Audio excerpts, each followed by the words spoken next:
What's up guys, my name is André, I'm the CEO of edgeful.com, and in this video we're going to be covering the brand new discovery page from edgeful.com. So let's get right into it. What is the purpose of this feature?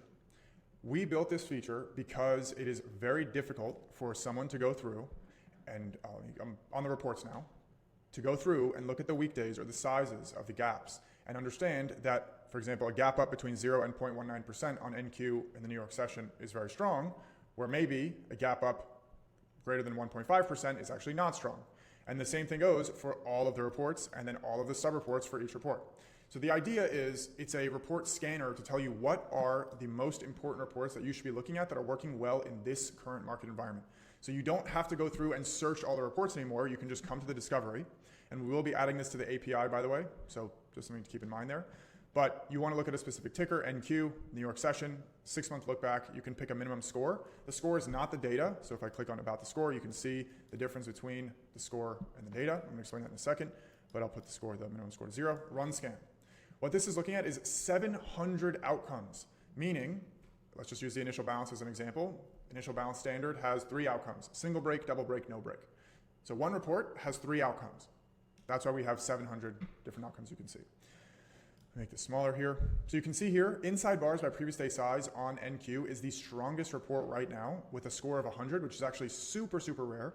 Data of 95% and a sample size of 19. If you click on this, you can see what the score was 30 days ago. You can see how many times it's triggered in the last 30 days. So obviously a very rare setup.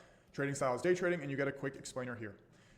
The intention is not to give you the report data on this page, it's to allow you to bookmark it and save it for later. So from this page, you can bookmark it, and this will get saved to your bookmarks in the right sidebar. So whenever you're on any of the other pages, you're on the reports, you're going to see that bookmarked for you. So as you scroll down, for example, overnight range by weekday is not a report that I personally look at very often. But knowing that it has a score of 88 is actually very strong, and it used to be 65. So now in this market environment, it's getting stronger and stronger. So this is something that I'm personally going to start to pay attention to because it's the 6th highest score on NQ in the last 6 months. So you can see that as you scroll down all the way, there's all the outcomes and whatever else. And you can see that some of these are going to have scores of practically 0. That doesn't mean that they will stay there. It just means that as of right now, they just don't have very strong scores for whatever reason. We don't explain exactly how the score works. You can filter by score, or you can sort by score, you can sort by the data, or you can sort by sample size. So you can do that. You can also sort, which is kind of helpful. Sort by the report name, so you can look at the report families and see how the report families are behaving as well. So you can see obviously there's a lot that has a low score. In this current market environment, that's super important. And this is actually better. Like you want, in certain markets, for specific things to have high scores and then the rest have low scores, so you know what to focus on. So as I go through, obviously you can see that there's a lot of red, and then there are these flashes of green and yellow. The flashes of green and yellow are what you want to look at. Obviously you can remove the smaller score, the lower scored stuff, like what you see here.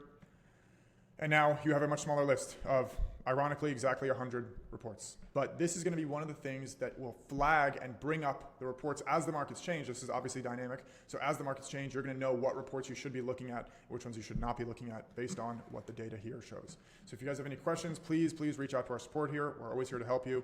Thanks for watching.